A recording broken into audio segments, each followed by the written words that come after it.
Yo, what's up, everybody? Happy Tuesday, happy Tuesday. Hope everybody's doing well, man. Again, no gaming content till Friday, man. Cool. So, what's up, Kayla? How are you? Yo, go Stars, man. I was sweating last night. I was sweating. Zebas. Production day. Oh, Wick, yeah, you got a big day, dude. Big day. You ready, dude?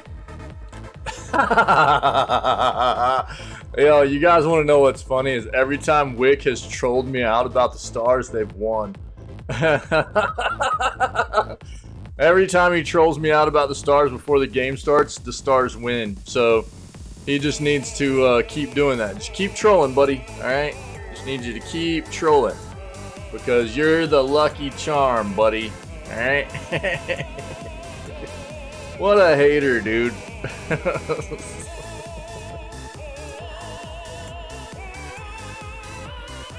Yeah, it was dude, it was one like first period, no score. Late in the second, the Stars finally scored one, and then went into the third, up just 1-0, and then Dallas got another one, and then with like, it was only like around 20 seconds left, 17 seconds left, something like that. They had goalie pulled and got one against us, and so it was tight. It was a tight game. Yeah, thanks, Kayla. Yeah. It was. I was sweating last night, man. I was sweating it, but I mean, props to the Kraken, dude. It was a really tight series, man. It could have gone either way for sure. It was a tight series. Could have gone either way, and they for their second year being in the league, man, it's an impressive team, and they really pushed us to the limit. That's for sure. It was a really good series. It was a fun series to watch too. So it was nice, man. I had a good time watching it. I was glad we came out on top. I wouldn't be probably quite as happy this morning had we not, but stayed up and watched it, and the end result was fortunate, I think. So it was good. Yeah, Wick, just keep trolling, buddy. I need you to just keep trolling the Stars, okay? You're our lucky charm, baby. Keep trolling. Hope you guys are doing good. Again, it's just I needed to take a little bit of time. I'm gonna keep doing the news every day, but until Friday, just no gaming content. Cool. So I'm trying to work on some things, get some things done, get myself centered a little bit, and get back ready to be doing gaming. We might have a little bit of some schedule change stuff too. Might be a little bit of rando mode. Let's go. Some of the schedule stuff moving forward, it won't be drastic changes, I don't think, but a little bit of it might be just some sciencing, trying some things out moving forward, see what might work for me a little bit better, and what you guys feel about it too. The normal schedule of, like 6 till 3 roughly in the afternoon, that's not really going to change or anything, but maybe some other things could change a bit. I might take a day off a week or something like that. We'll talk about that once I have it all figured out, whenever we get back to full streams on Friday, okay? But let's go ahead and get in here. That's Wick's face this morning because of the Stars. But we'll get in here and do the news, and I'll have more to talk about as we get popping off on full streams again on Friday, okay? I appreciate everybody just sticking with me and understanding that I needed to take a little bit of a break here from all the gaming stuff and focus on some other things for this week, the majority of this week anyway. Let's get in it. Let's do it. This is what we're listening to this morning, by the way. Crypt of the Necro Dancer. Very cool rhythm-based adventure RPG game. It's got a very extensive soundtrack as well, so highly recommend. Check it out. Very good stuff, all right? Let's go ahead and get into what's going on in the world of video games. Yeah.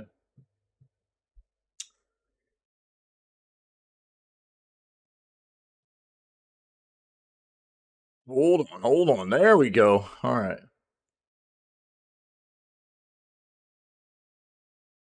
All right, here we go. It was kind of known that the European Commission was going to be due for their decision when the Microsoft's acquisition of Activision Blizzard by the earliest yesterday and at the latest the 22nd. So it looks like they have approved. Yeah. So let's go ahead and pull that up and we'll take a look.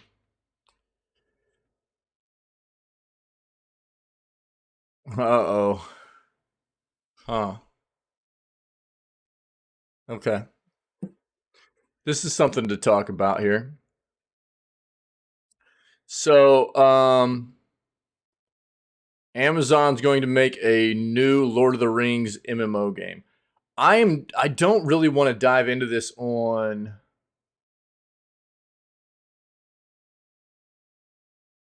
get more than $350 worth of games for just $20. We'll pull that up. Let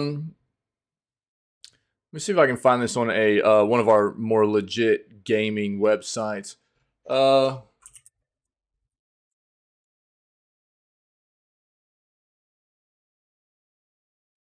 Polygon's cool. The Verge is good. That's fine. Partnering with Embracer. Yeah, that's what I figured would have to happen there. Embracer, if you didn't know, Embracer owns all of the rights to the Lord of the Rings stuff now. So I figured that's how that would have to go. They've already been doing deals at the beginning of this year too with the Tomb Raider stuff. So they have been working together already. We'll pull that up and talk about that too, okay? See what we got. Yep. Wait, why did my tools reset? Stop that. We've got all that up.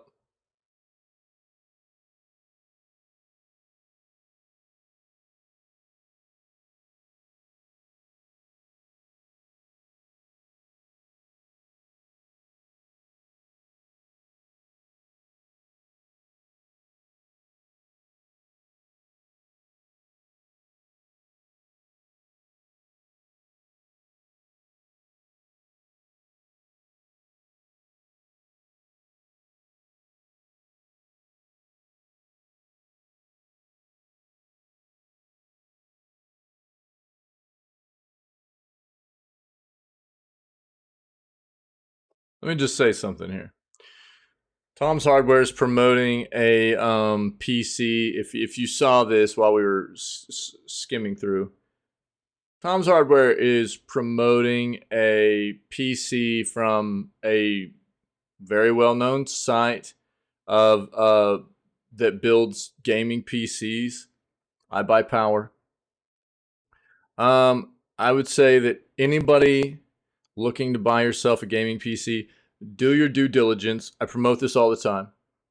Make sure that wherever you're planning on buying a PC from, you're not just looking at the hardware, but you're looking at the customer support and the warranty that comes along with said purchase, okay?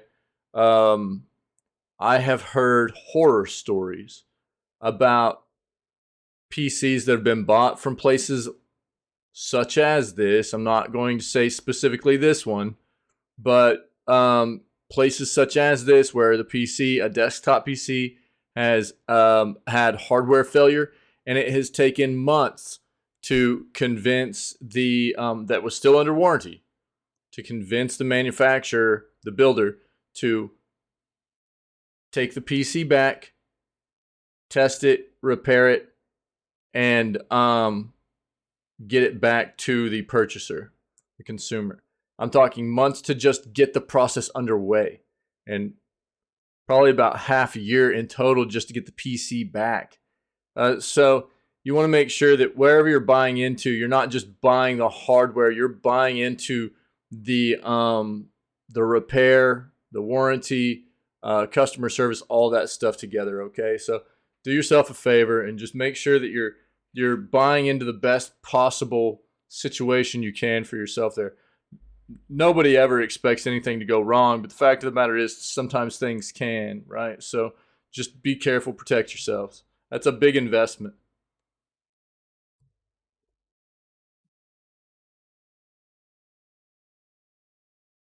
Windows could be getting one of Xbox's best features for gaming. Take a peek at that.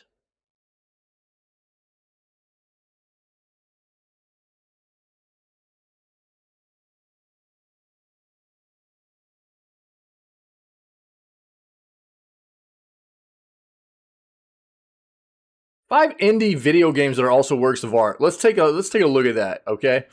We love our indie devs, man.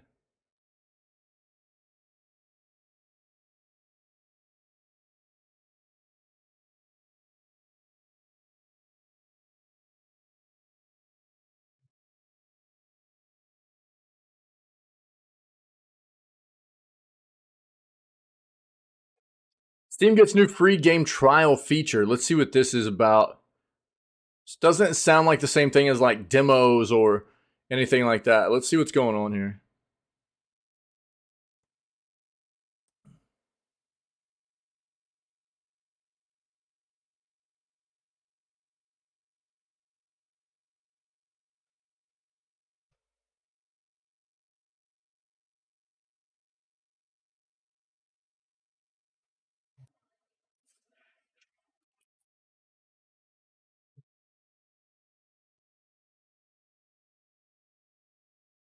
Why the humor in video games is usually crap.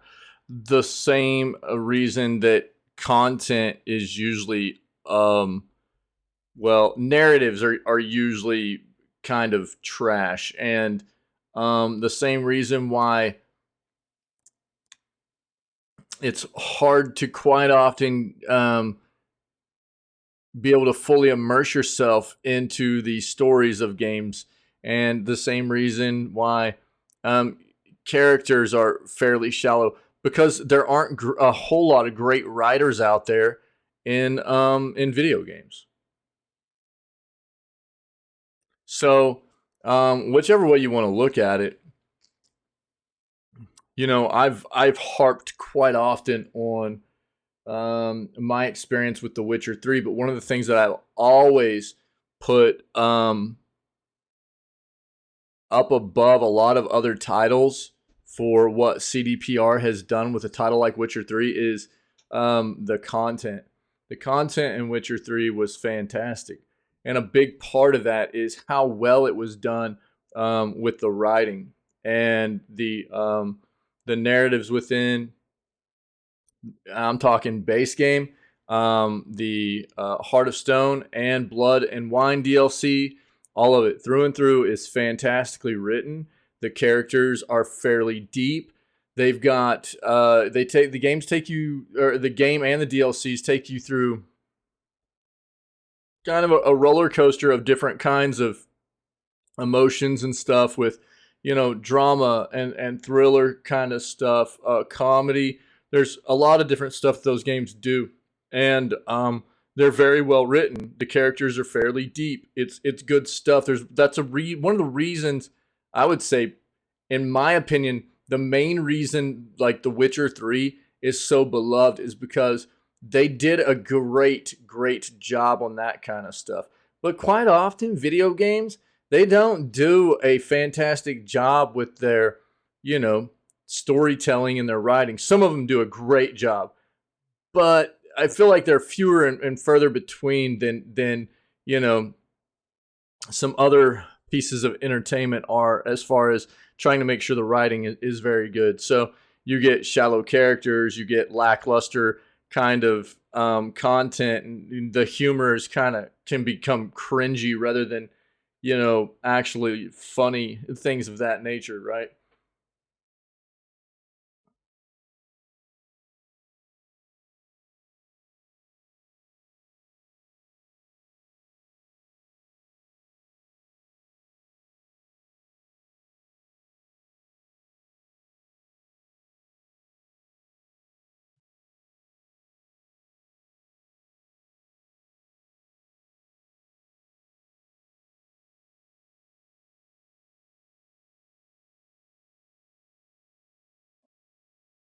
Wait, what?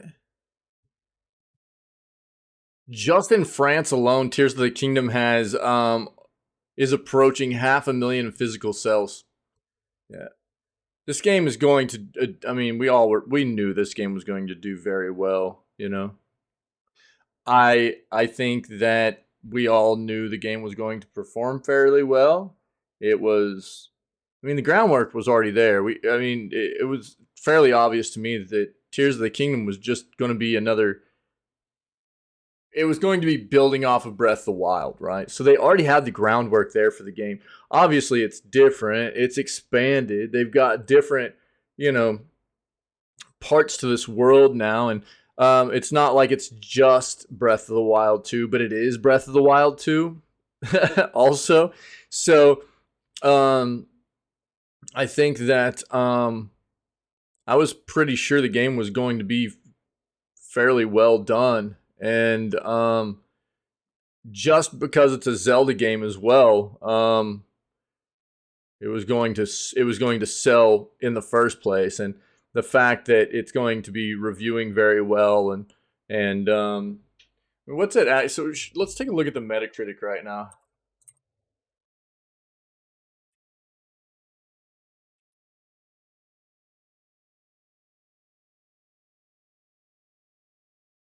Like brain farted there for a second, man. I haven't had enough coffee yet. Ooh, god dang, dude, really? Jesus, dude, really? A 9.6?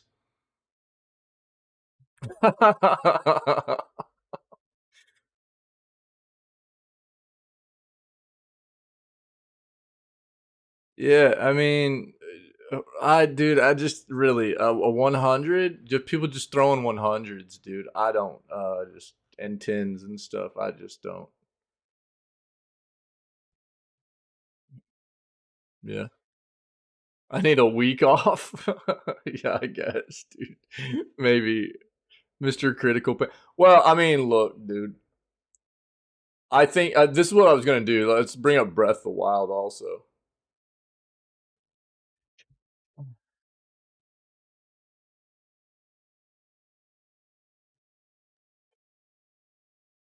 I think this is what I was saying all along. Is like I absolutely understand why a game like Breath of the Wild is going to be rated like this, but this was a brand new, like, they didn't really change much, dude. They added stuff to Breath of the Wild to make Tears of the Kingdom, but they didn't really change anything. You know what I mean? So to get, you know, the same kind of scores coming out just because they took Breath of the Wild and they added some stuff to, they changed some things and added some stuff to it. I don't necessarily agree with that. You know, it's not as groundbreaking as Breath of the Wild was because of that fact. So I don't think it deserves to be rated the same way, personally. I still think it's going to be a good game and everything, but it's not the same kind of groundbreaking release that Tears of the or that Breath of the Wild was because of that fact. I think that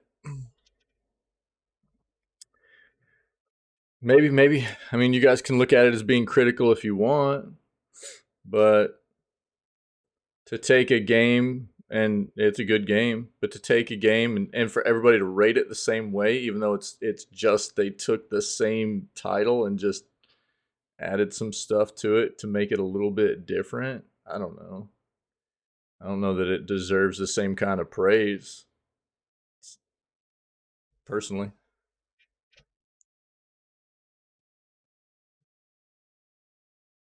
It's still going to be very good for sure.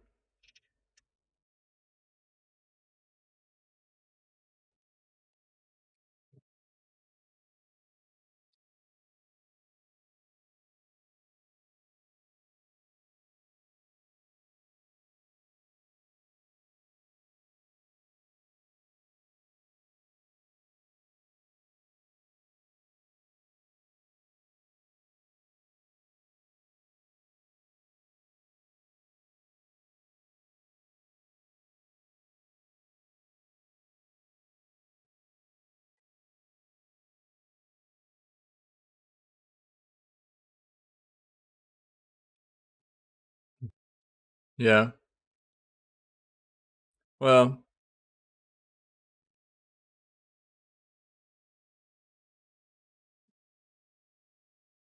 I mean, yeah, I don't know. You can call it whatever they want to. I think everybody knows exactly what it is, you know, and they can call it whatever they want to call it. Yeah.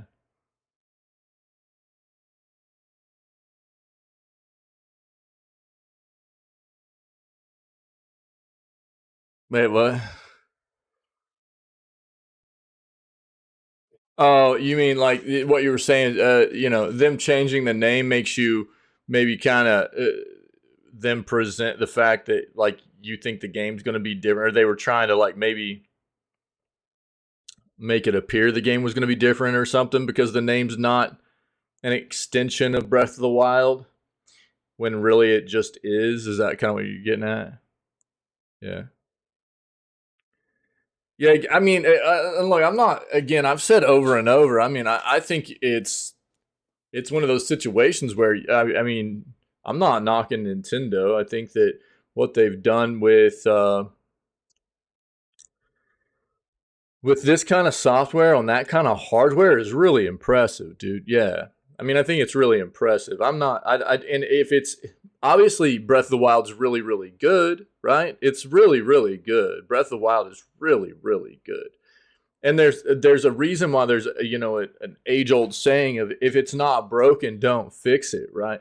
There were a few things that I could you know I was a bit nitpicky of in Breath of the Wild, but I think that they have fixed a little bit of that stuff in Tears of the Kingdom. Not all of it, but to an extent, I do think they fixed some of that. But it is that's why I just don't I don't I'm not saying it deserves to necessarily be like in the 70s or even maybe the 80s or anything, but to be on the same level as Breath of the Wild, which is like a high 90s, I just don't know that I see that personally myself just because it is just Breath of the Wild, basically. Breath of the Wild is it was totally, you know, just game changing for this IP, you know, and for Nintendo to be able to do it. They've never done a game really like to that extent, right? You know, have stars go other team. Yeah, keep bring it, dude. I love it. I love it. I love the hate. Yeah. No, you're good, dude. You're good. I'll just talk a little bit more to that point there, and just say that you know I'm not like downing the game at all. I just don't know that I agree with the fact that when people played Breath of the Wild, obviously this is a game. You know, Breath of the Wild is a game that blew everybody away, right? That game blew people away. And even if you weren't like necessarily a big Zelda fan, it turned a lot of people into Zelda fans. And it was something that was just really, really groundbreaking for the gaming. It's not like a game hadn't been done like that before, but especially on the Switch and for Nintendo and for that IP and everything, it was definitely a feat, right? And so I definitely think that that very high score is understandable. And I get where people are coming from with how much they love Breath of the Wild, but to have Tears of the Kingdom already be rated just as high, I don't necessarily see that because all they did was really take the same groundwork that Breath of the Wild had. It's the same thing, right? It's just the same thing.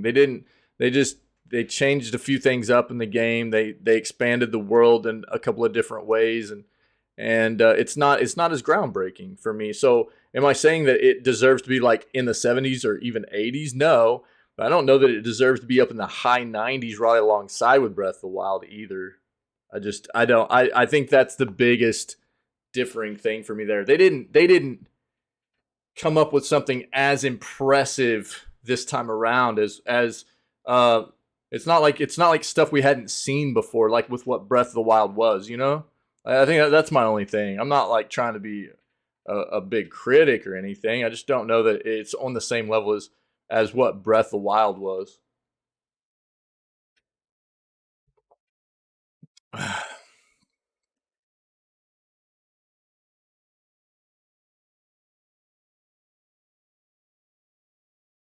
On record, this game looks so gnarly, man. Like really, really crazy. This is that FPS game where you're kind of looking through like a body cam, like fisheye lens. And to say that I can understand now, especially after talking with like Ferret, how that might sound bad, it really looks pretty good if you haven't seen this game. It looks so realistic, also, FPS game. Um, it's really, really wild. And I wonder if it will be VR. I doubt it. At least I don't think this game is intending to be VR out of the gate. But if they were able to incorporate VR into this game, that'd be pretty wild. It's a very realistic experience.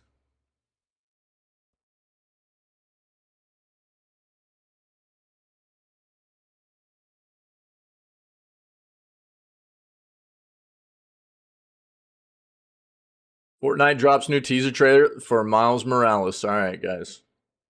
I'll bring it up. Rumor Disney and Square are working on a Smash Bros. Kind of game. What? Disney domination. Oh, God. Wait, why is Disney making a game when video game Disney already has a game like that? By video game Disney, I mean Nintendo, right? We'll take a look.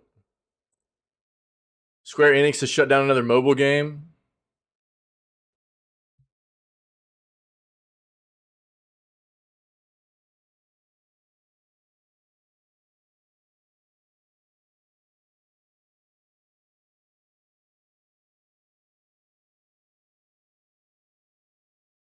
We'll probably try to watch a little bit of Evo together. Evo, I don't think is going to take place until August. When is Evo?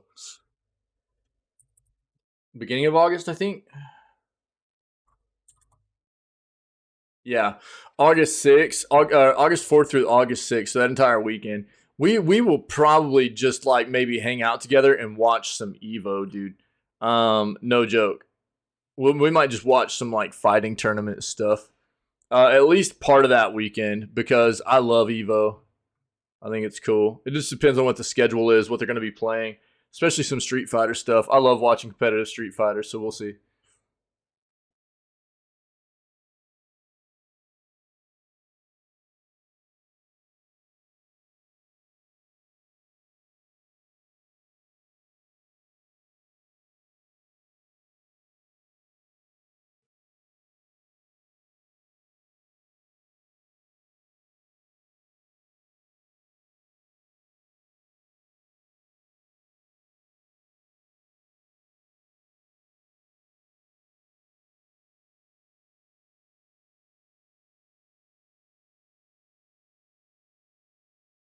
Street Fighter 6 has announced their open beta playable characters too, so we'll take a peek at that. Let's get into it.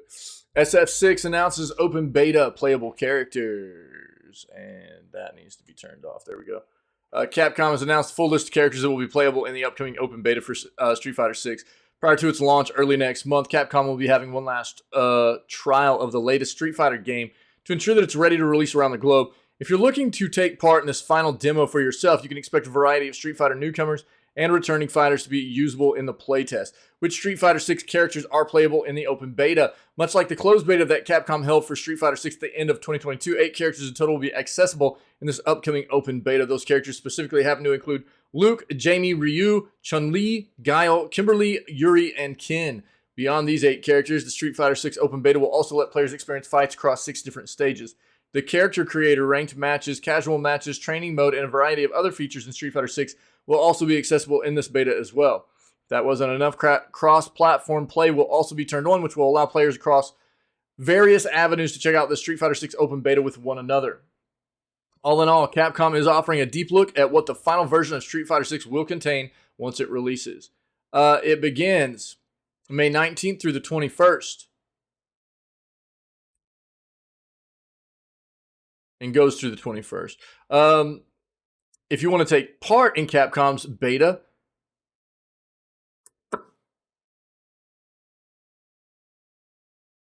you can across the PlayStation, Xbox, and PC platforms, although the last gen PS4 won't be able to take part. Full release rolls out on June 2nd and will be playable across PS5, PS4, Xbox Series XS, and PC. All right. If you need anything out of this here, I'll link it. There you go. One moment.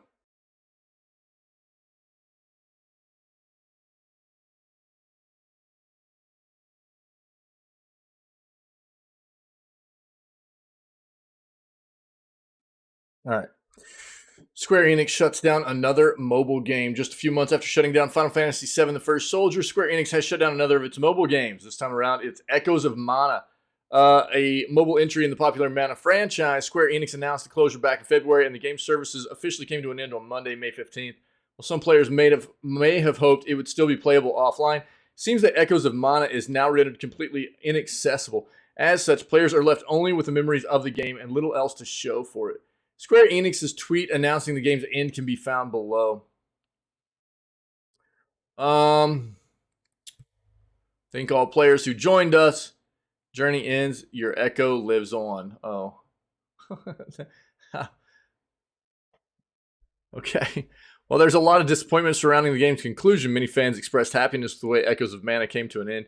Game storyline was given a satisfying conclusion, which is more than a lot of other mobile games get to say. Sadly, Echoes of Mana only got to stick around for a little more than a year, which is a pretty short amount of time. Yeah.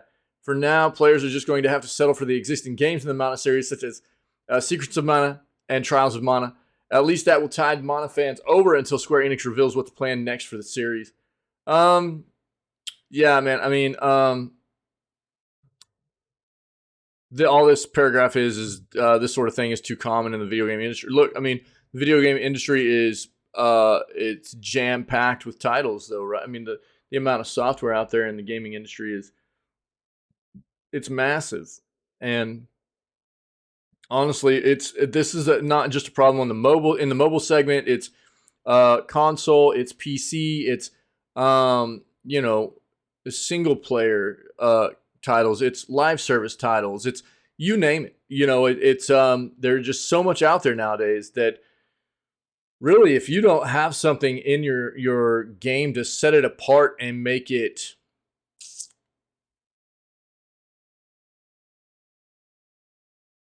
unique enough to want to make people want to keep coming back and playing it in some form or fashion, and pull people away from other titles, then it's not going to work. We've seen plenty of titles throughout the past, I don't know, let's just say half year, that were actually pretty solid pieces of gaming software that a lot of people enjoyed playing, but the player base just wasn't there for it. Not enough people were playing the game, apparently, for the developers to continue to feel like it was justifiable in continuing to pour resources into the game. And so they just shut it down instead, And this is just going to be another example of that. And on the mobile side, I mean, you talk about big titles like Call of Duty, Apex Legends, Battlefield. I mean, you name it. There's all kinds of. I mean, games are shutting down all the time because there's just not enough player base to justify keeping them open and around. Right? It happens all the time. If you need anything out of this, I'll link it. Is Unrecord a VR game?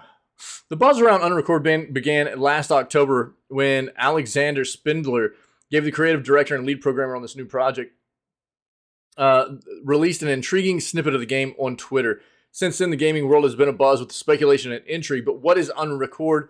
And most importantly, is it a VR game? We know what it is. We've watched it. I'll pull it up again, and we can watch the trailer on Steam, and I'll link the Steam site for everybody, the Steam page.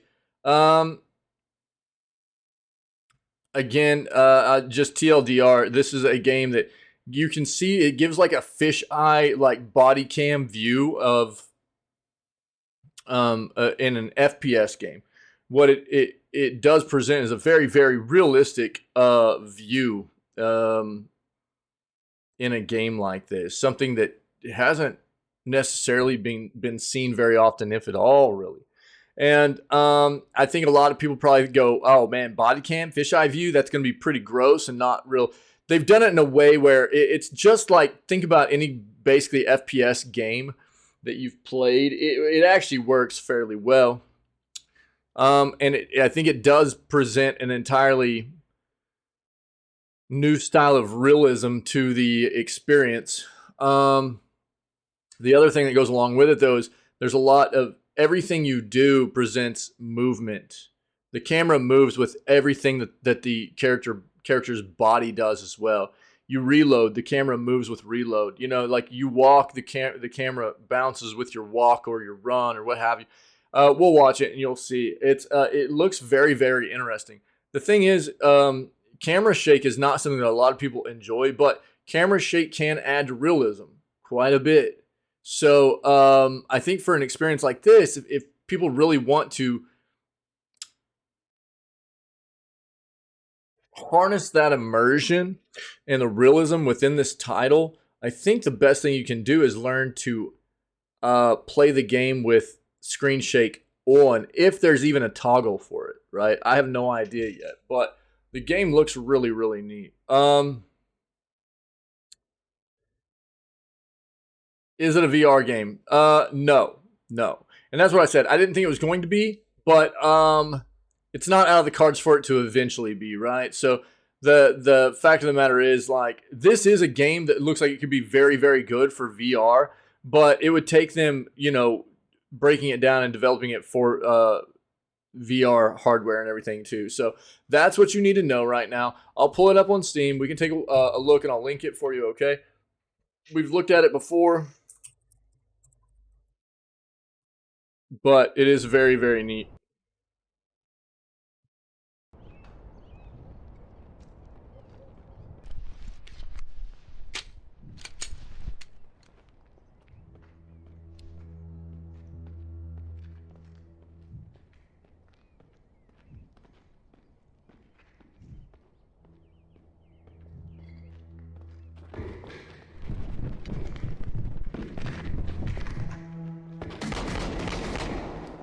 Shots fired! Shots fired!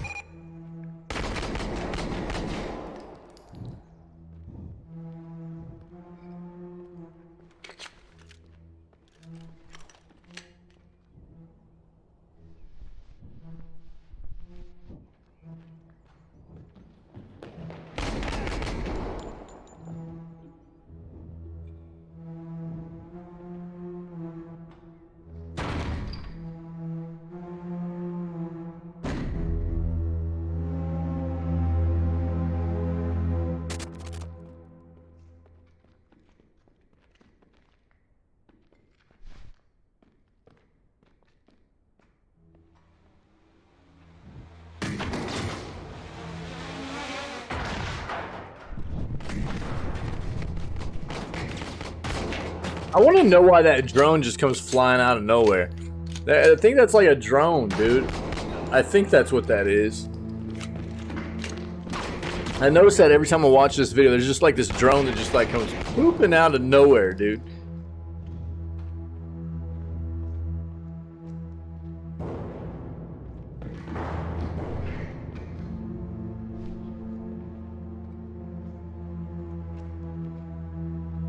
Yo, if you don't get killed by a gun in this place, the tetanus will get you, you know what I'm saying?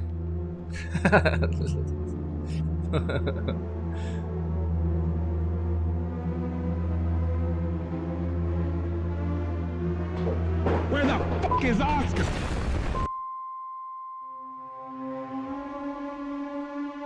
It looks very, very good.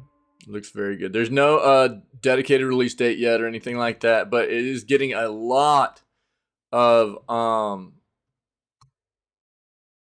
publicity right now because, I mean, obviously, as you can see, it's just it's very, very interesting for how real it looks. The gameplay looks very good. If you need, there's the Steam link. Here's the link to this article as well if you need any of the links out of that article. Okay. Fortnite drops new teaser trailer or teaser video for Miles Morales. Spider-Man fans have been patiently waiting the debut of Miles Morales in Fortnite, but it appears an end is nearly in sight. The game's official Twitter account has released a short teaser video which asks the question on everybody's mind, where's Miles? The video has animation inspired by Spider-Man Across the Spider-Verse, so it's safe to bet that Miles' appearance in Fortnite will be heavily inspired by the upcoming film. The teaser offered no information on when the character might appear in the game, but fans can likely expect to see him soon. Teaser for Miles Morales can be found in the tweet embedded below. There's never been any question whether Miles Morales would come to Fortnite after all. The hero is one of the few characters from the Spider-Man family that has yet to appear in the game. Multiple skins based on Peter Parker have appeared, including designs from the comics and the MCU, Marvel Cinematic Universe. Peter's supporting cast have even been represented, including Mary Jane Watson, the MCU's MJ, and villains like the Green Goblin. Of course, the biggest indicator that Miles would eventually come to the game was the appearance of the Prowler, a skin based on the Aaron Davis version of the villain debuted last year. Davis was introduced in the comics as Miles' loving Uncle Aaron, but was eventually revealed as the villain. As of this writing, it's unclear if Miles' appearance in Fortnite will coincide with other content based on Across the Spider-Verse. Recent leaks suggest that players might see 2 new Spider-Man skins, and the most likely option would seem to be Spider-Man 2099. Miguel O'Hara is playing a major role in Across the Spider-Verse, serving as something of an antagonist, though not a villain. It remains to be seen whether Miguel will appear in the game alongside Miles, but hopefully Epic Games won't keep us waiting too long on any new details. So, anti-hero then, maybe? Not a villain, but an antagonist. So, anti-hero, kind of, it seems. Are you looking forward to seeing Miles Morales in Fortnite? Fortnite, man. They just... all the mashups, you know. So all you Fortnite fans, there's another skin to look forward to, baby. Open those wallets. Rumor: Disney and Square Enix working on Smash Bros. Inspired game called Disney Domination. So before we even jump into this, you know, obviously Smash has been emulated by a lot of other developers. There's a reason why Smash is very popular. And we've seen Nickelodeon try to do it, not very successfully. Warner Brothers has tried to do it initially very successfully, but player base fell off very badly to the point of where they've now taken Multiverses, which is their game that is a very Smash-esque take by Warner Brothers on the brawler melee kind of game, you know, genre. And, you know, I think the thing that plays well is some of these developers, you've got to have a good set of characters that you can utilize, right? And Warner Brothers has that. And like we just talked about a little bit ago in the news segment, you've got to be able to bring people over to your game, have something unique enough to bring them over, and but you've got to maintain that player base. If you don't maintain that player base, then you have to take a serious look at whether it's worth continuing to invest in that product and that software, right? I think for Warner Brothers, their player base took a nosedive. Last year around EVO is when the game released, and it was actually it was like the perfect storm for them, because last year was the first year that Smash was not going to be allowed to play at EVO because Nintendo just kind of sucks like that. They had their shorts all twisted up because Sony had bought the EVO event. They owned it. Last year was the first year that Sony and PlayStation were going to be the ones holding the event, as they then owned it. And Nintendo, instead of just going like, Smash has been a part of this fighting tournament for a long time, and for the sake of the fans, let's just go ahead and let them continue to hold the event with Smash as part of it for the fans that like to play the game competitively.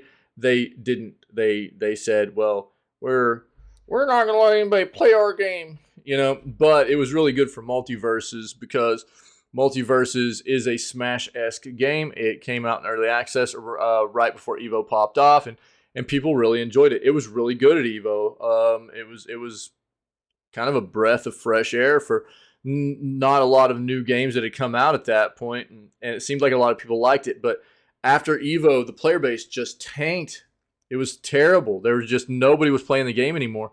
And so we saw about a month and a half ago, Warner Brothers decided to go ahead and just basically make it to where you can't access online versions of the game anymore. If you already had it installed, you can still play like local co-op or single player in it, but you can't find it, I don't think, on Epic anymore.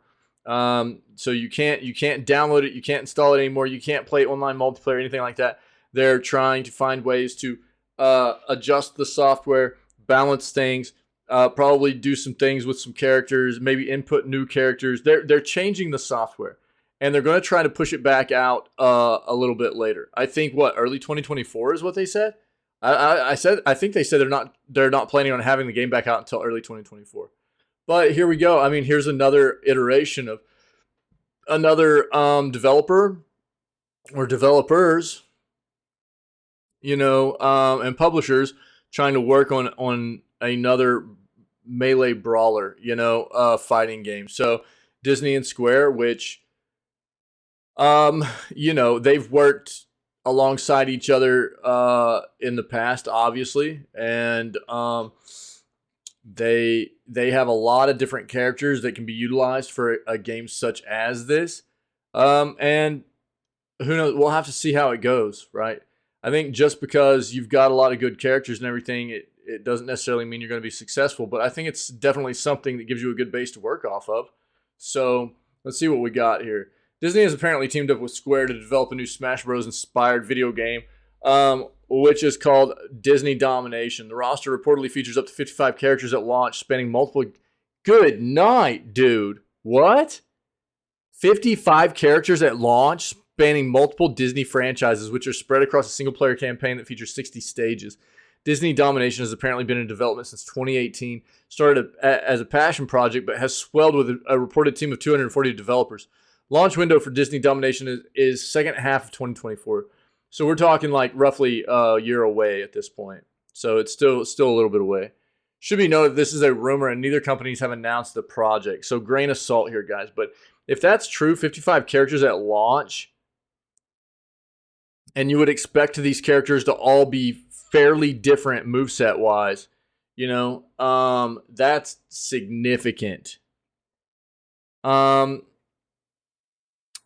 Spread across a single-player campaign that features 60 stages. There will be so many online modes, including 12-player online battles, voice chat battles, Disney Domination, missions, and more.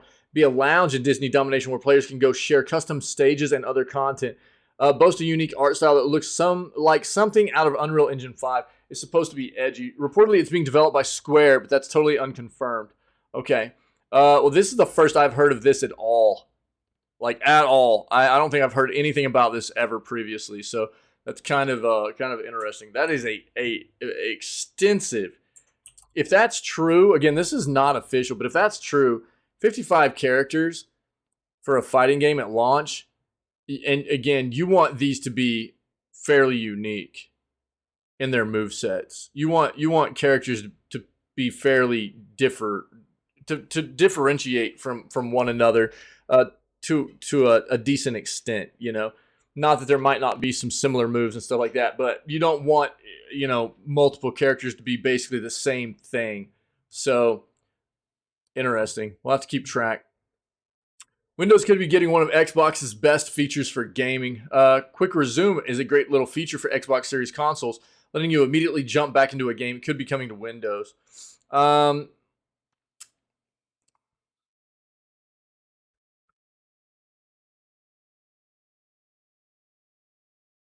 Quick Resume, which debuted alongside the Xbox Series X and S combo, is a low-power state feature that allows full game states to be saved with the option to get back into this action in seconds.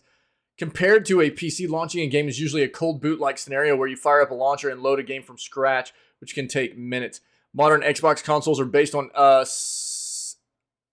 x64 hardware, with the operating system code base sharing quite a bit with Windows. So a quick resume feature could be possible on a PC despite the variety of form factors and underlying hardware, especially if tech like direct storage is drawn from. Direct storage is this new tech that has been coming out of Microsoft.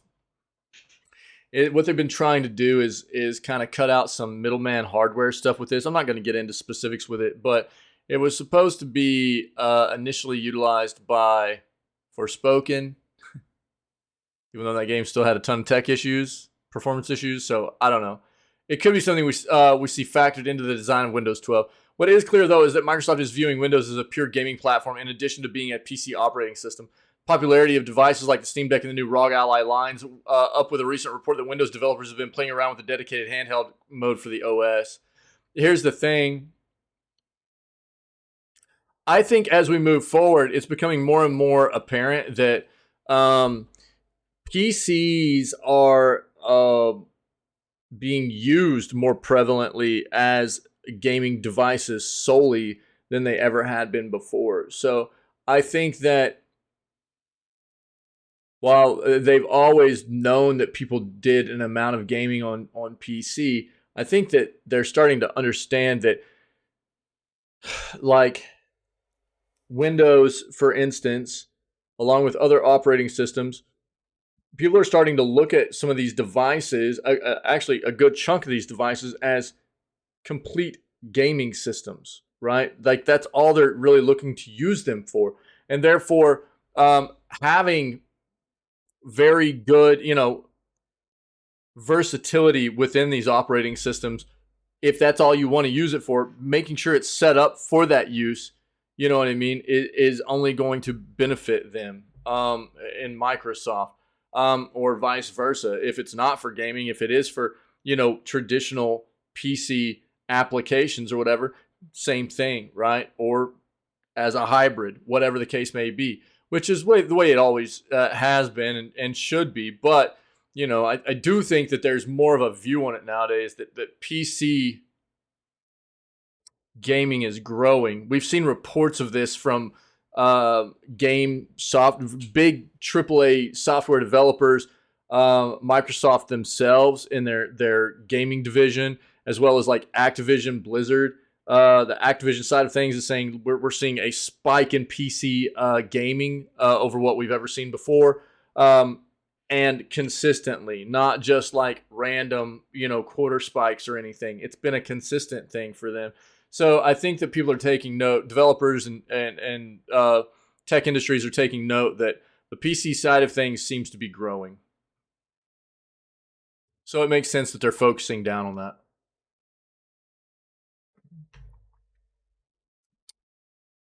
5 indie video games that are also works of art.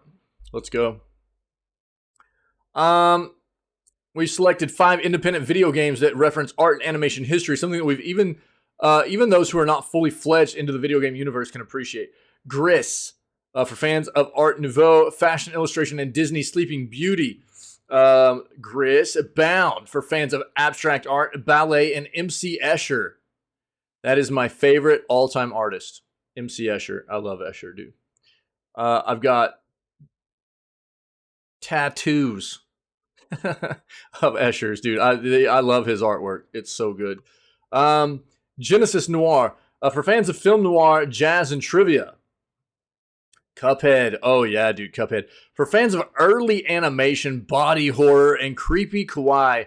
Yeah, Cuphead, dude. I need to play Cuphead. And Sable, dude. This is one that's on my schedule right now. I want to play this. This is one of the first things that grabbed my attention about Sable was the art style. For fans of 1970s and 80s sci-fi and Studio Ghibli stuff. Yes, dude, Sable.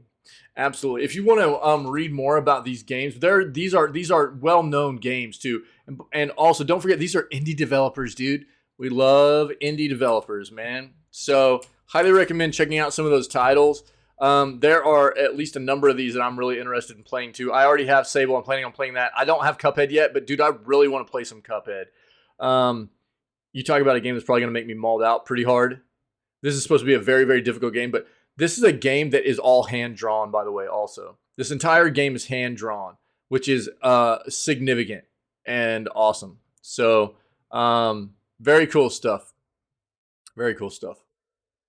Steam gets a new free game trial feature. Valve's Steam platform for PC has now kicked off a new feature that will allow users to experience trials of various games for no cost at all. Over the course of the past year, game trials have started to become a bit more prominent.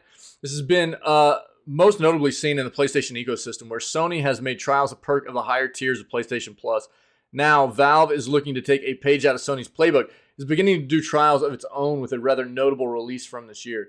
As of today, Valve has made the 2023 remake of EA's Dead Space available to play for free for a limited period of time. Interesting. Specifically, this trial of Dead Space will allow users to experience the opening 90 minutes of a survival horror title. Really?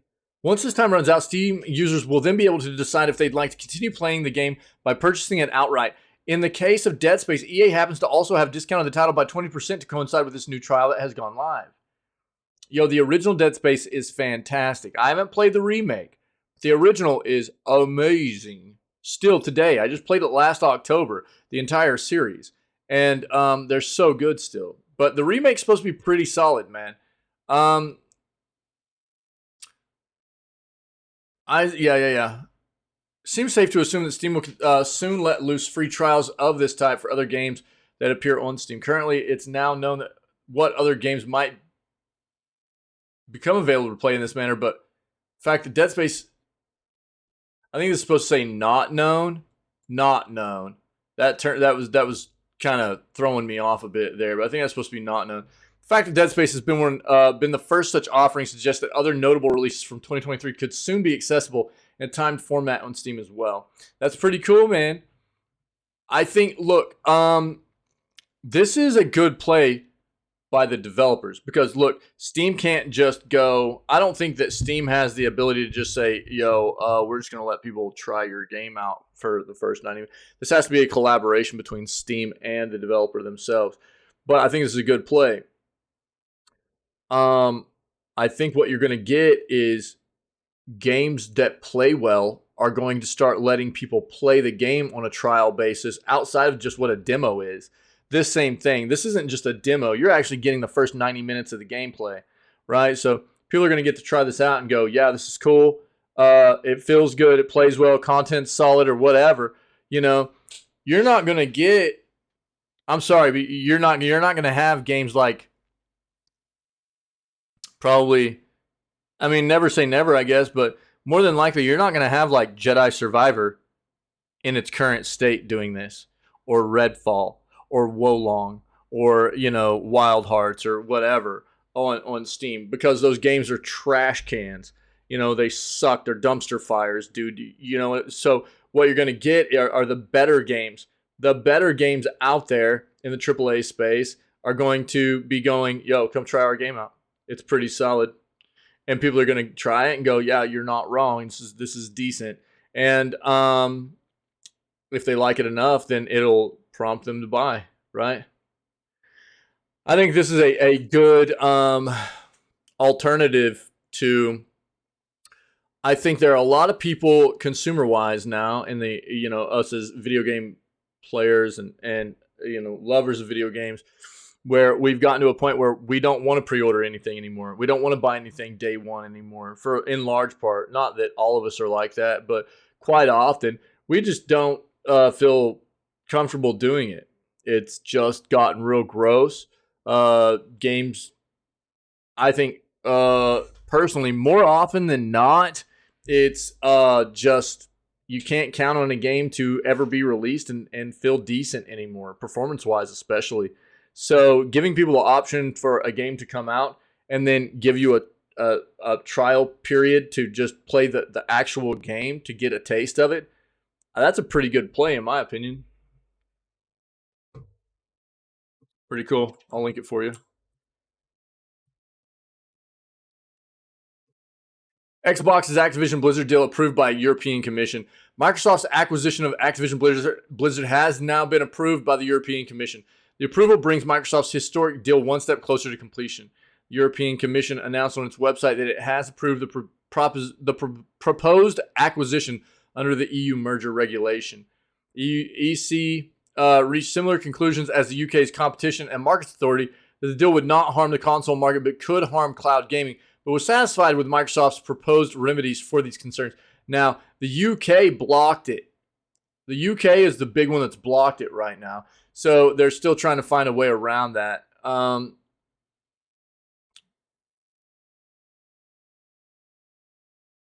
Yeah, Microsoft solutions appeared so effective to the EC that it now expects the deal will bring significant improvement to the cloud gaming market, a stark difference to the CMA's conclusion that saw it block the deal last month.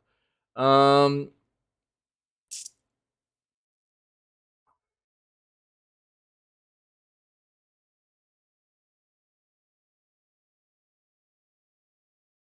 EC went as far as to say that if Microsoft did make the likes of Call of Duty exclusive to Xbox, Sony would still be able to go toe-to-toe with it. Even if Microsoft did decide to withdraw Activision's games from the PlayStation, this would not significantly harm competition in the consoles market. Um,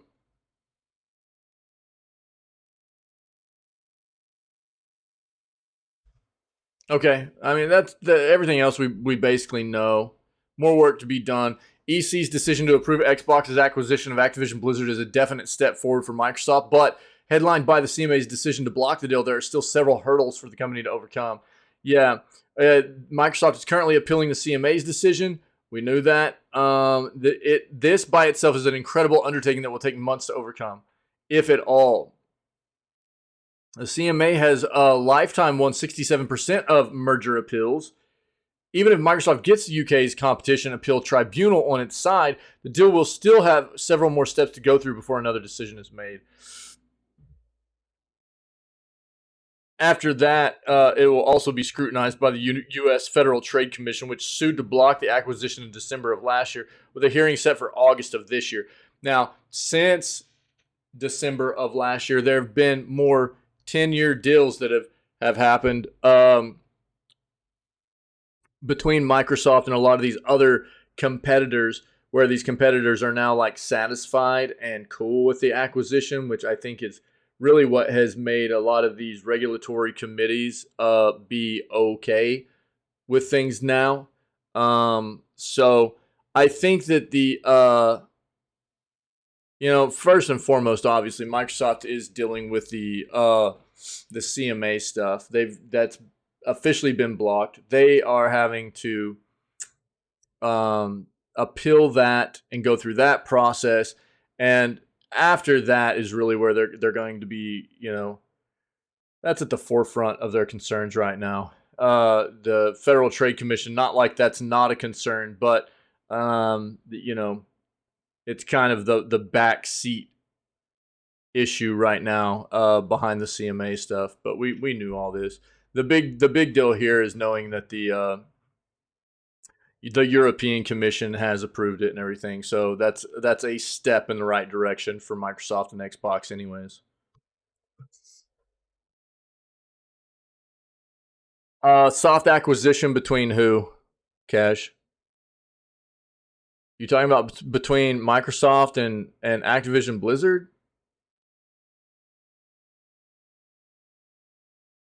And what's up, dude? How are you?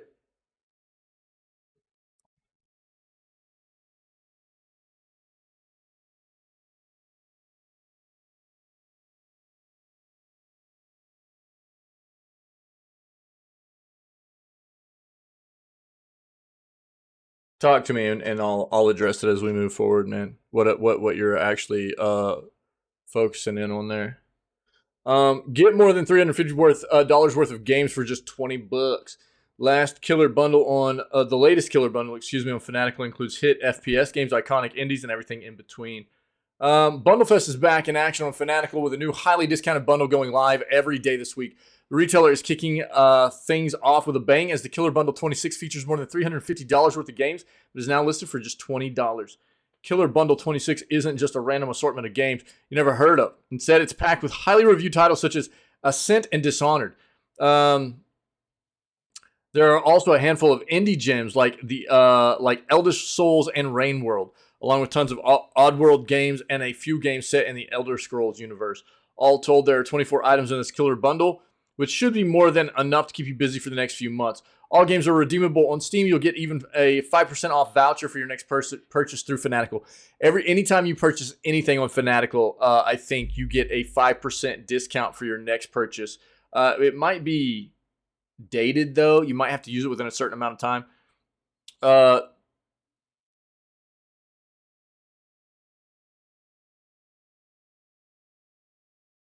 Well, I mean, here's the deal. So, as far as that goes,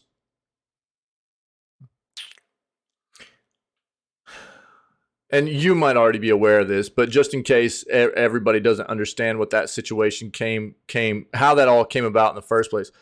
So whenever Microsoft and Xbox agreed to acquire Activision Blizzard, and Sony threw a fit, the first thing that Microsoft did was went to Sony and PlayStation and said, "How about a 10-year deal?" A 10-year extension, because they've still got like 2 years on their current deal. And they were like, "How about a 10-year extension on top of what you already have to keep Call of Duty on your platform," right? And Sony said no. And we don't know all the details behind what was offered, or anything like that. But look, I mean, I've been of the impression the entire time it wouldn't matter what Xbox and Microsoft offered Sony. They were going to shut it down no matter what because they wanted it to look anti-competitive, right? The smart thing was that on the side of, as soon as that happened, Microsoft, and this was before they were getting blocked on stuff, right? This was kind of before they were even getting blocked by regulatory committees and stuff like that. It was when they were starting to talk about having to go against the regulatory committees and stuff, but they immediately turned around, went to the other major Japanese console maker, Nintendo, and was like, "How would you like a 10-year deal?" And Nintendo immediately took it, which made Sony look ridiculous. So I mean, it's not like, and again, I have no idea what they offered. I never got to see any kind of details. I don't know that it was made public. I don't think it was, but who knows? It could have been Microsoft playing this card on purpose. It could have been them going, "Let's offer PlayStation something ridiculous that we know they won't accept to make them look bad." It could have been something like that too. Whatever the case may be, they offered something to PlayStation. PlayStation said no. They turned around and offered to Nintendo, and Nintendo said yes. And then after that, they literally gave every other one of their competitors a 10-year deal. And obviously this all hinges on Xbox and Microsoft being able to, the acquisition of Activision Blizzard coming to fruition, right? I mean, it has to happen.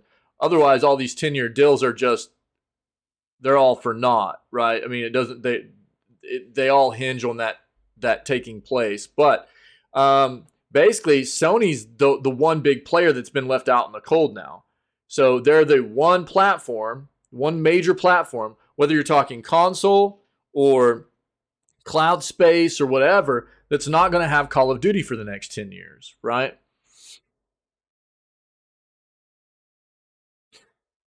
Yeah, but it's still, I mean, whatever the case may be, there's still a player in the console space, right?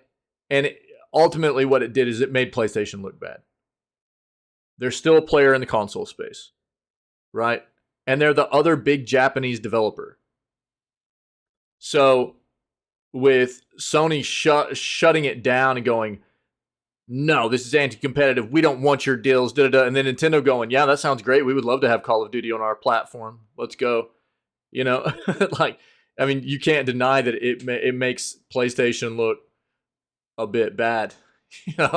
It played very well for the appearance of Microsoft in trying to be the good guy, if you will, right?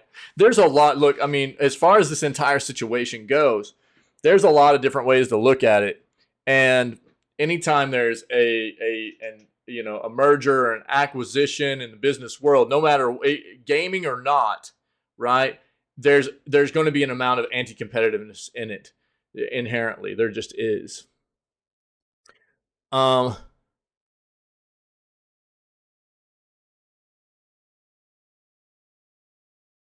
Maybe,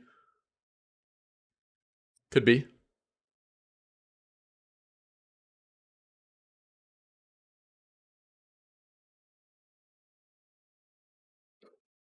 At the same time, with all these other platforms that are getting So there are all these other platforms now that are getting Call of Duty. So PlayStation might not have it moving forward, but all these other platforms are going to have it. Well, I don't think that. So Xbox hasn't ever been like totally. We're going to keep all of our stuff off of PlayStation. That's not ever been their play. Minecraft's always been there. I mean, they've got other titles and stuff too. But this is a very unique situation, right? And Microsoft's been very public about stating that they are not necessarily looking to be totally inclusive with their stuff, right? Because the more software they sell, they understand that. They've stated that publicly, Cash. But if PlayStation doesn't want to play ball, they can't make them. You know what I mean? So it's not really necessarily up to Microsoft either. If PlayStation is just blatantly like, we're not going to do an agreement with you to have your product on our platform, well, I mean, what can they do? You know what I mean? There's nothing they can do about it.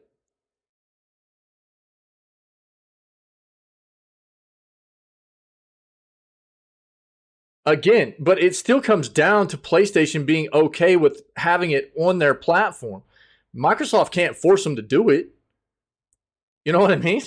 So it still comes down to the company being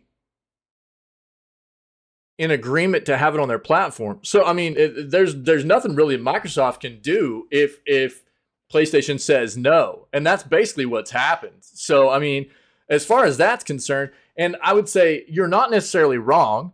It doesn't mean that every single player of a PlayStation console is going to move over to another platform just because Call of Duty is not there. But you can also not deny that Call of Duty is a very unique title.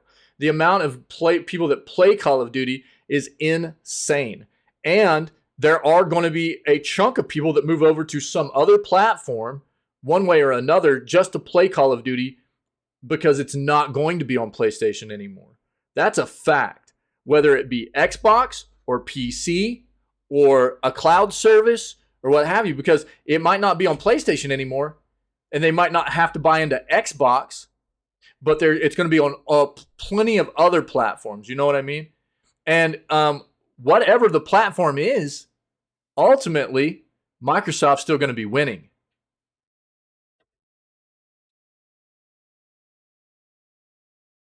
Look, man, I mean, I've said this from the get-go. I agree with you. I've said this from the get-go about Sony. Ultimately, the way I've seen the entire situation is that Sony is being stubborn because they don't want things to change. Sony has always set a head and shoulders above Xbox in the console side of things, right?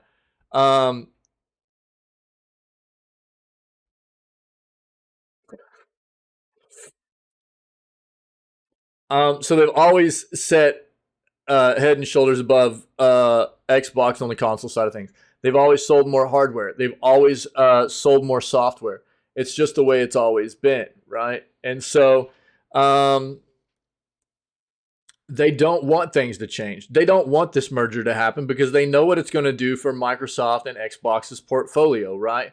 Whether you talk about games that are currently already very good games that are out and what that's going to do for them moving forward on Xbox's console platform or their Game Pass, their live service platform stuff, their subscription service, their cloud platform, whatever, or what, they've currently got in development or what they've actually just got sitting back that they haven't touched in years and years and years that could potentially become something. It's a big deal for them. And it's going to change things. It's going to make, I think it's really going to level the playing field much more as far as Xbox with PlayStation. And PlayStation doesn't want that to happen. They want things to be the way they've always been. They don't want things to change, which in my opinion is actually anti-competitive.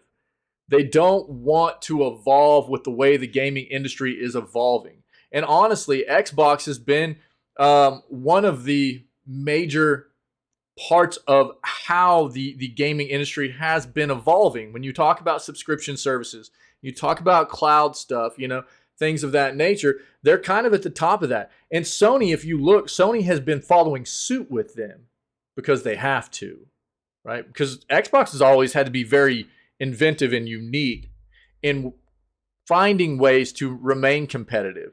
And in that process, they've been kind of leading the way in certain aspects of leading the charge of like evolving the gaming industry on that front, rather than just stay traditional of here's our console, here's our proprietary software, which is what Sony, that's all they want to do, really. They just want to stay that way. I don't know for sure. I don't know. I'm not sure.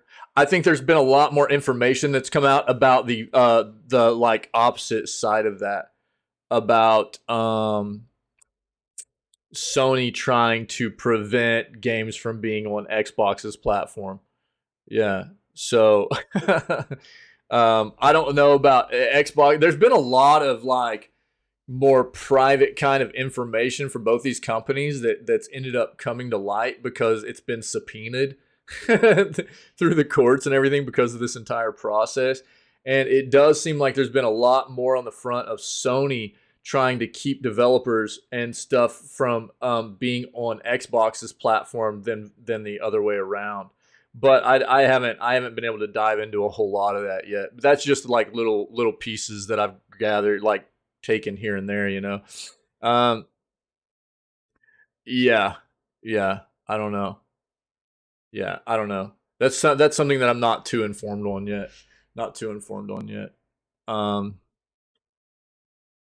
What do you mean, kind of how you were feeling about Tears of the Kingdom last week? I was already talking about it this morning. I you guys are crazy, dude. I don't even know why you're calling it Tears of the Kingdom instead of Breath of the Wild 2, dude.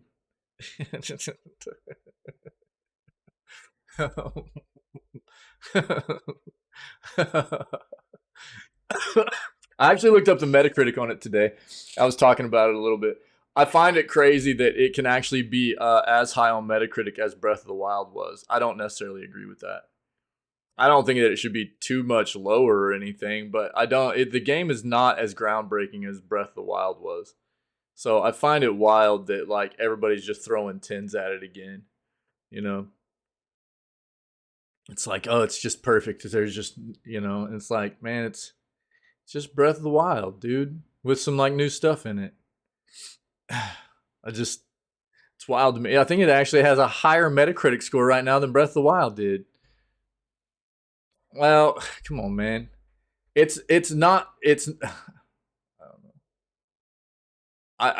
don't know. I don't think that even playing through the game, I know that there's changes, dude. I know there's changes. I just don't think that it's as groundbreaking as Breath of. You can't tell me. You're gonna sit here and tell me that keep playing the game and Tears of the Kingdom is as groundbreaking a game for the genre for Zelda and Nintendo as Breath of the Wild was?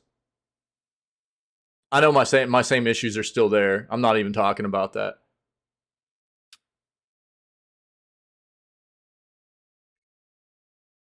You're saying that this game is more groundbreaking than Breath of the Wild was.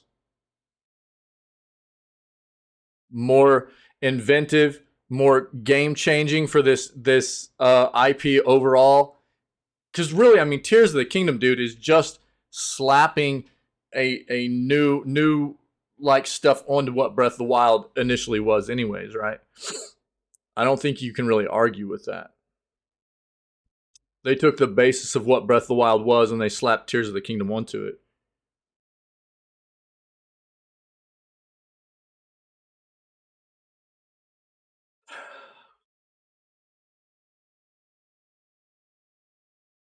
I forget who I'm talking to here, too. All right. I mean, I'll let you know as I keep playing. I mean, dude, I'm sorry, but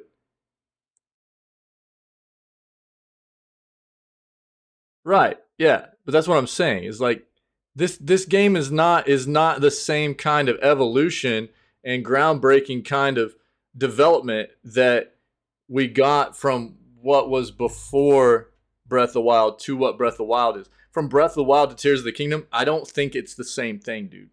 I don't think it's the same kind of evolution there. Therefore, I have a hard time understanding how the game can be rated higher. I do need to experience more of the game. I do.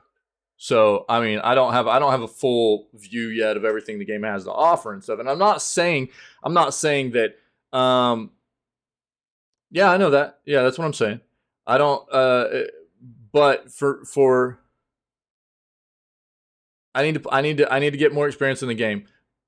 But it's going to be hard for me to understand how, as good as Breath of the Wild is, and the fact that Tears of the Kingdom is literally just building off of the base of what Breath of the Wild was, how it could be considered better when it's just building off of what Breath of the Wild was. And Breath of the Wild was absolutely evolution for Nintendo and Zelda and everything. So, I'll see. I'll see. You're biased too, dude.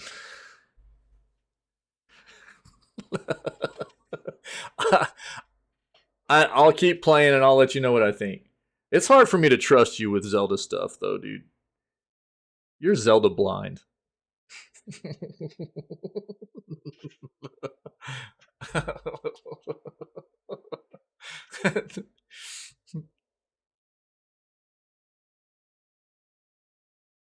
Oh, I figured you probably have more than that already, to be honest.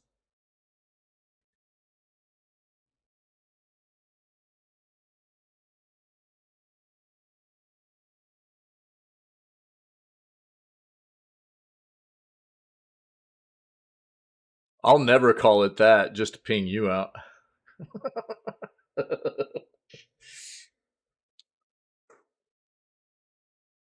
Redfall game of the decade. Let's go.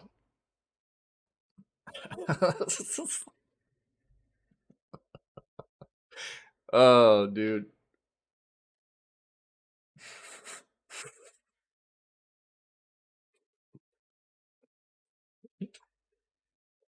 Yeah, I need to play it more. I need to play it more. I will. I'll give it. The thing is, where I feel like we fall on opposite sides of the spectrum when it comes to a game like this, though.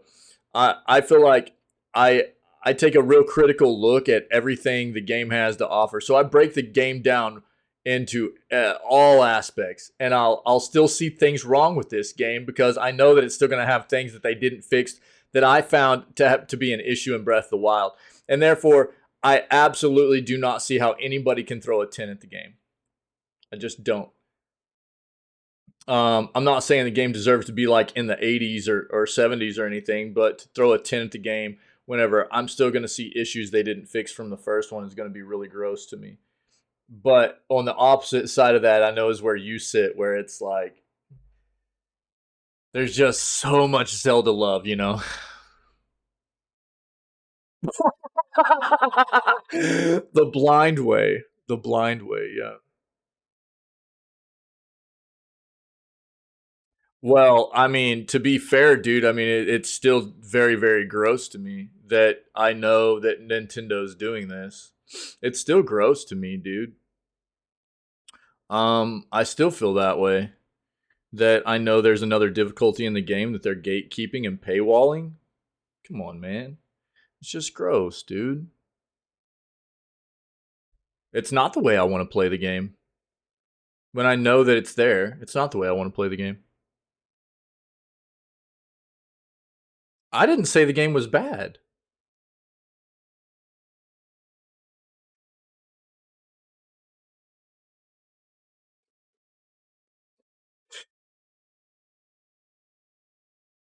I didn't say Breath of the Wild was bad either.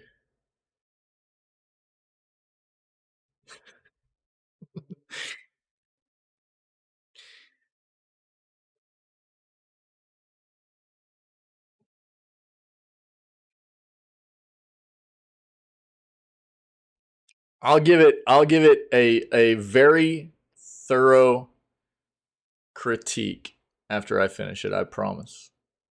And it will not you won't like it.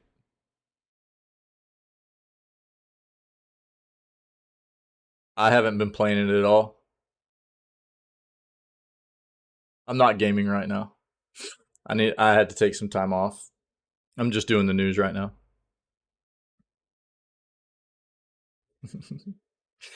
Oh man. Yep. Yep. All right, let's get into this.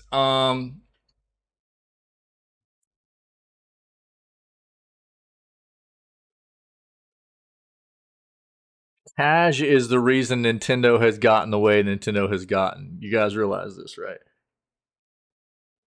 It's the casual gamers of the world that has allowed Nintendo to turn into this monster that they've become, right? You guys understand this, yeah?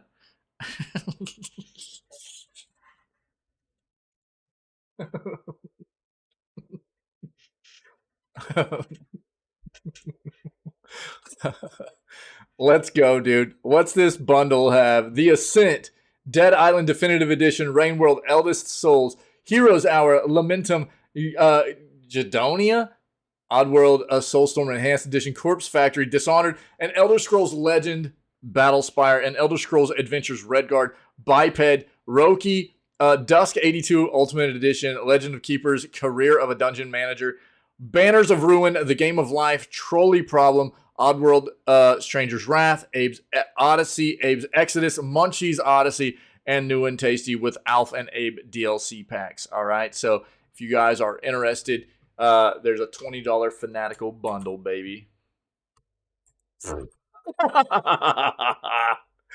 Oh God! If that was what I was actually talking about, dude, come on, man. All right, here's the last article I have. If you guys want to discuss anything else, let me know. If you've got anything pertinent for video game industry and news, let me know, and we'll discuss it before we move on. Cool. Or finish up for the day, I guess. Amazon's making a Lord of the Rings MMO again. The team behind New World will be developing the new game following a canceled project several years ago. Yeah, this is actually like... Has Amazon actually even released anything else developer-wise since New World? I don't think they have, huh?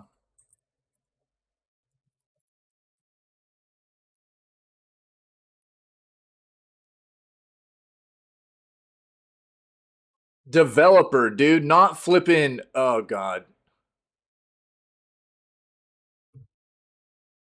Not as a publisher, you ding dongs.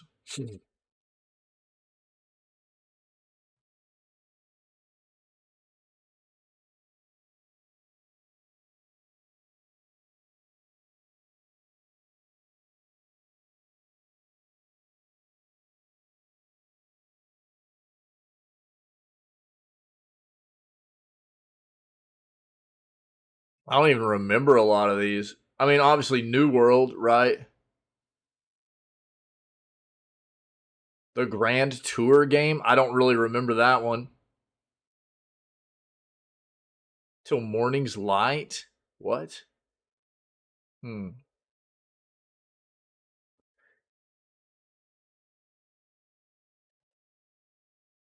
Okay. Yeah. I think their main one, obviously, is New World, right? And maybe they'll have some lessons learned here. I don't know. We'll see. But apparently, and obviously, they were going to have to collaborate with Embracer for this because Embracer owns the Lord of the Rings rights and everything. So, the team behind New World will be developing the new game following a canceled project several years ago. Amazon is taking another stab at making a massively multiplayer Lord of the Rings game. Today, the company announced that it's partnering with the Embracer Group, the media company that holds the IP rights for The Lord of the Rings and The Hobbit, for a new open-world MMO that takes place in a persistent world set in Middle-earth. Development will be led by Amazon's Orange County studio, same team behind the MMO New World, which launched in 2021. The game is described as being in early stages of production, with no details on release date. It's coming to PC and consoles, according to Amazon. This will be the company's second attempt at a Lord of the Rings MMO. The first was announced in 2019 and was canceled 2 years ago, while Amazon also has the very expensive Lord of the Rings series, The Rings of Power, on Prime Video. The company says that it is unrelated to this upcoming MMO game in development with Amazon. The news comes as Amazon continues to push further into video games, particularly when it comes to publishing. In addition to developing New World, the company has also published Smilegate's Diablo-style title Lost Ark. and is partnering with Bandai Namco on the upcoming online world Blue Protocol. Meanwhile, last year, Amazon announced a deal with Crystal Dynamics to push the next Tomb Raider game. Like Lord of the Rings, Tomb Raider is another one of the many properties under the Embracer umbrella. Yeah. They sold Tomb Raider. They sold Tomb Raider to Amazon, though. Wait, what? For $600 million at the beginning of this year.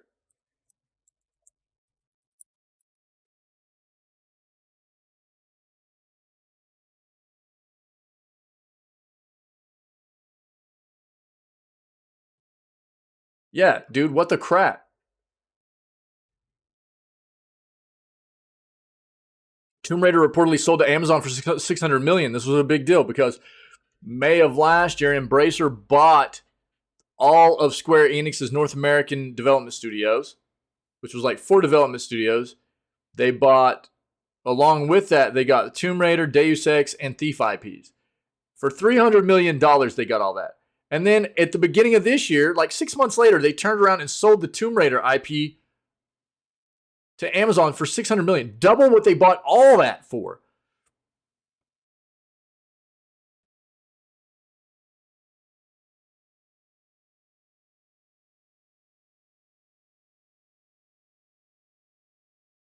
Although it is assumed this figure includes a combination of the rights to the IP and commitments to the previously announced TV series and future movies.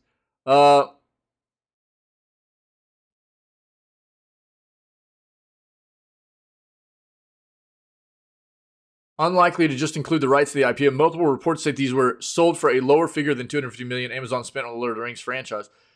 Package is believed to include commitments to future media too. They have also vowed to publish the upcoming game.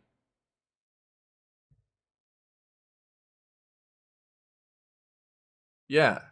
Huh.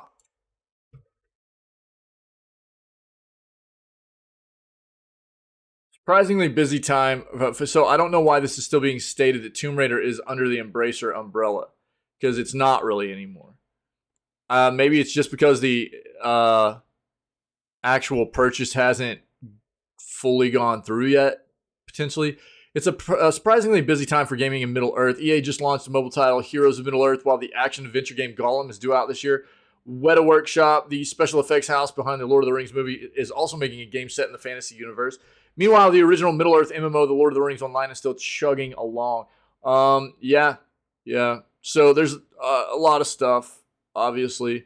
I think the mobile title we just read about is doing okay. Gollum has been... People have been waiting for Gollum for a while. We'll see how that does. I wonder, it's weird to me that, like, first and foremost, obviously this isn't like necessarily the first thing Amazon ever did was New World, but it was like the first big thing that they did in-house development wise. They had other failed stuff before that, but they went with New World, and they had some mistakes in New World. They lost out on, like, they messed the economy up really bad. They had some pretty significant issues. Like, the reporting system in the game was so bad that they had... New World had this big, like, it was like a guild versus guild kind of thing, or faction versus faction kind of war thing going on. And that was a big part of the game, PvP stuff, right? And the reporting system in the game was so bad that basically the factions were mass reporting the highest leveled like commanders from the other factions, and just getting them banned outright for no real reason other than the fact that you could just mass report without any kind of substantial evidence, and just it would just get the highest leveled characters banned out of the game. It was terrible. There was a lot of bad stuff going on. And so, I don't know. Maybe they got some lessons learned. We'll see. I don't think everything was bad for New World. They did okay. But the game didn't hold up, that's for sure. We took a look at the numbers behind New World not too long ago. And it's definitely dwindled. So, who knows? I don't think anybody knows how long it'll be before this actually comes out. Just because they say they're working on it doesn't mean that they're actually anywhere substantial within the development process of this game right now. So it's probably pretty early development, I would assume. Probably be a couple of years at least before we see anything on the front of being able to potentially see any kind of early content for this. Anyways, we'll see. We'll find more moving forward. I'm sure. That's the jam, man. That's what I got. Go Stars. Go Stars. It was a good game last night, dude. I got to give props to the Kraken, man. And look, I'm a fan of the octopus is my favorite animal of all time. I've got my entire my entire torso, front of my torso is tattooed with a Kraken. So I mean, you know, it was a tough one for my team to have to go against the Kraken. You know what I'm saying? But it was a great series, dude. It was hard fought. And to see a team in their second year in the league make it that far was really, really good. That was a tough team to go against, and I don't know. I'll give them props, man. They did a fantastic job. It could have gone either way, really. It really could have. I'm not gonna sit here and lie. I'm glad to see my team come out on top, man. It was good stuff. But we got 4 teams left in the playoffs. I love the NHL, man. So we'll continue to keep track, and we'll watch the Stars go all the way through and take the cup this year. It'll be fantastic, And Wick will throw a fit as he has the entire season with his team just being terrible and not being a part of the playoffs and hating on everybody else for it. So we'll just keep enjoying that and listening to the troll lord come through on that side of things. And I don't know. You guys rock, man. I appreciate you. I don't know. I hope everybody understands that I had to take some time to not do some gaming. So we'll be back at doing news and gaming stuff come Friday. I'll probably have some announcements as far as like maybe some subtle changes to the schedule, how things are going to run and stuff like that moving forward. But it won't be significant. It'll just be some little things that I think I need to do to get things done a little bit more efficiently on my end, as far as having a bit more time to work on different things. Just things of that nature, I guess. But I don't know. It was a good news segment. I appreciate you guys. I hope you have a fantastic Tuesday, and we'll be back at it tomorrow, man. So same time, 6 a.m. CST. We'll do video gaming news for May 17th, and we'll just keep pushing forward till Friday when we get back to some gaming content. Yo, what's up, Mithril? How you doing, buddy? What's up, man? How was your day? So that's the Jamalam, man. That's the Jamalam. I don't even know what I'm gonna play come Friday. We might just start up Grounded. Who knows? Might just start up Grounded. I'm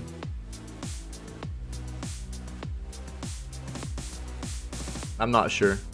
I'm not sure what I want to do. But that might quite possibly be the play come Friday. Get back into some gaming and just start up playing some Grounded with some community members and stuff. So I'm all right, dude. I'm all right. Just not gonna do any gaming stuff until Friday. So Friday will be the day that we get back into the gaming stuff. Yeah, I appreciate you asking, man. Just trying to. I spent the day yesterday with just doing family stuff, and yeah, I needed a little bit. There'll probably, like I was just saying, I don't know if you heard it or not, but there'll probably be some subtle changes to the schedule a little bit. I might start taking like a day off a week just to start making sure I have time to focus on some other stuff.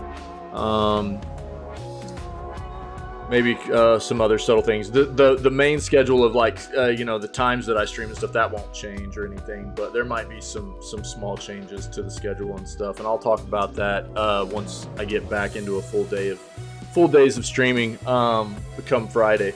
But I think they're trying to take a step back here and take a look at things and assess what's more healthy for me and in my situation moving forward is something that I needed to do right now.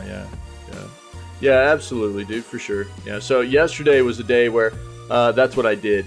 So yesterday I didn't do anything but really just hung out with my family, and that was amazing, dude. It was great. So we just we took a day together and we just hung out, had a good time, and that was really nice. And so the rest of this week until Friday, I'm going to be working on my own stuff and trying to get some other stuff done. And then Friday, hopefully, you know, getting back into gaming, I'll feel pretty refreshed and have some more information for you guys about maybe some things for the community and some changes schedule wise and stuff. But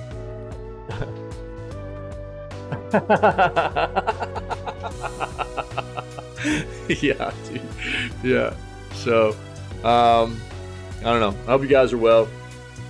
I'll have this news segment up on YouTube later. So I don't know. Cash will keep trolling about, you know, Legend of Zelda being the greatest thing the world has ever seen, and I'll keep, you know, trying to bring him back down to reality and be like, dude, you're wrong. You know, try to make sure he understands that, you know, it's not the greatest gift to the world. So you guys rock, man. I appreciate you. Go Stars. You guys are amazing, man. We'll be back at it tomorrow, man. We'll do the news again tomorrow. I'll keep doing the news every day, but outside of that, I'm just gonna wait until Friday to keep doing gaming stuff. So again, we might start up Grounded on Friday and just play Grounded from Friday through the weekend. But as we get closer to Friday, I'll touch base with you guys, and we'll make sure that's gonna be the plan. Okay. So you guys rock. Appreciate you. Thanks for being you. Stay healthy, stay safe, be kind, and we'll do it again tomorrow. All right. You guys rock. I'm out of here.